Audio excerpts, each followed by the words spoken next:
संसदेचं पावसाळी अधिवेशन सुरू झालेलं आहे आणि पहिल्याच दिवशी मणिपूरच्या भयानक घटनेवरून वातावरण तापलेलं आहे। या संदर्भात बोलण्यासाठी शिवसेनेच्या खासदार प्रियंका चतुर्वेदी आत्ता माझ्यासोबत आहेत।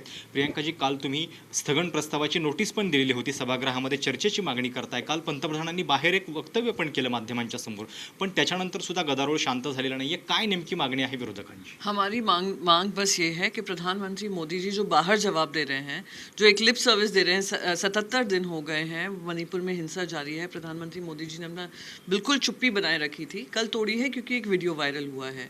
ये वीडियो वो उन महिलाओं का है जिनके खुद के पति कारगिल के वॉर के वेटरन्स रहे हैं। इस तरीके का जघन्य अपराध हुआ है। FIR 18 मई को दर्ज होता है और जुलाई तक कोई भी अरेस्ट नहीं होते हैं। प्रधानमंत्री मोदी जी को सदन के अंदर जवाब देना है, पार्लियामेंटेरियंस को जवाब देना है और साथ ही साथ ये बताना है कि क्या मुख्यमंत्री से इस्तीफ़ा मांगेंगे, क्या देश के गृह मंत्री से सवाल पूछेंगे कि आज ये इतने सारे दिन हो गए हैं हिंसा होते होते और किसी तरीके की नॉर्मलसी नहीं आई है। क्या देश की जो महिला और बाल विकास मंत्री हैं उनसे सवाल पूछेंगे कि ऐसे खुद मुख्यमंत्री कह रहे हैं 100 से ज़्यादा FIRs हैं इसी अपराधों के, रेप और गैंग रेप और असॉल्ट के, क्या उस पर कोई कार्रवाई की है? तो ये सारे सवाल हैं जो हमने कहा था कि सबसे पहले सारा बिजनेस छोड़िए, पहले चर्चा मणिपुर पे होनी चाहिए। पर वहाँ पे भारतीय जनता पार्टी प्रधानमंत्री के बचाव में पड़ी हुई है, अमित शाह जी के बचाव में पड़ी हुई है और वो चर्चा होने नहीं दे रही है, इसलिए स्थगन को वो लोग डिसरप्ट कर रहे हैं। गैर बीजेपी शासित जो राज्य है वहाँ के उदाहरण दिए जा रहे हैं, तो इसको कैसे देखते हैं आप देखिए, इतना बेशर्मी बढ़ गई है, इतनी राजनीति सर पे चढ़ गई है उनके कि पहले तो चुप्पी बांधे रखे। 77 दिन देश ने आपको दिए, इतने सारे दिन दिए, ऑल पार्टी मीटिंग हुई, ऑल पार्टी मीटिंग में सब आपसे आकर बातचीत की है। हम सब ने कहा ऑल पार्टी डेलीगेशन लेकर जाइए मणिपुर। हमने ये कहा कि मुख्यमंत्री का आप इस्तीफा करवाइए, आप प्रधानमंत्री जी की चुप्पी तोड़िए। हमने सब ने गुड फेथ में कोऑपरेशन में हमने उनको बोला भी। पर आप यहाँ पर करेंगे, दूसरे राज्यों में क्या हो रहा है, सारे राज्यों में जो शासित राज्य हैं, जो नॉन बीजेपी राज्य हैं, वहाँ पर कार्रवाई हो रही है। लॉ एंड ऑर्डर को लेकर राजस्थान की अगर बात करेंगे तो काफ़ी लोगों को हिरासत में लिया गया है, काफ़ी तो भारतीय जनता पार्टी के जुड़े हुए कार्यकर्ता हैं। और रही बात वेस्ट बंगाल की, हम वेस्ट बंगाल पे चर्चा कर सकते हैं, हम उनके मुख्यमंत्री के बारे में पूछ सकते हैं, पर यहाँ पर 77 दिन हो गए हैं, ऐसे हज़ारों ऐसे केसेस सामने आ रहे हैं जहाँ पर एथनिक वायलेंस चल रहा है। आज भी वो वायलेंस जारी है, हिंसा जारी है और आप उसका संज्ञान नहीं ले रहे हैं। और साथ ही साथ डबल इंजन सरकार है। प्रधानमंत्री उस राज्य में जाकर ढोल पीटते थे, डबल इंजन सरकार दो, हम आपको सुख देंगे, डेवलपमेंट देंगे, सब देंगे। आज मणिपुरी वासी कह रहे हैं कि हमारे इस मुख्यमंत्री को हटाइए, हमारा विश्वास हट गया उन पे से। वो कह रहे हैं प्रेसिडेंट रूल लागू करिए।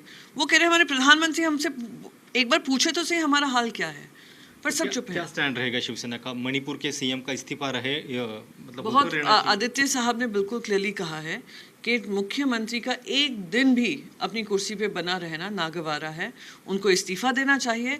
राष्ट्रपति जी का जो प्रेसिडेंट रूल है वो लागू होना चाहिए, सो दैट सेंट्रल गवर्नमेंट किसी तरीके से वहाँ पर नॉर्मलसी बहाल कर सके। यही हमारी मांग है, पार्लियामेंट में चर्चा हो, उन महिलाओं को इंसाफ मिले, उन लोगों को इंसाफ मिले जिनके घर जला दिए गए हैं, जो ट्रांजिट कैंप्स में रह रहे हैं, और प्रधानमंत्री मोदी जी किसी तरीके की जवाबदेही लें। कल जब इस घटना को लेकर पूरा देश शोक में था, संतप्त था, तभी 2 घटनाएं ऐसी आई कि ब्रजभूषण सिंह को बेल मिल गया और बाबा राम रहीम है जिनको पैरोल मिल रहा है। देखिए, इतना शर्मनाक है। एक तरफ प्रधानमंत्री बोलते हैं बेटी बचाओ बेटी पढ़ाओ, महिला सशक्तिकरण की बात करते हैं, महिला सुरक्षा की बात करते हैं। दूसरी तरफ हमने देखा है किस तरीके से बजट्स में उस पर कटौती होती है।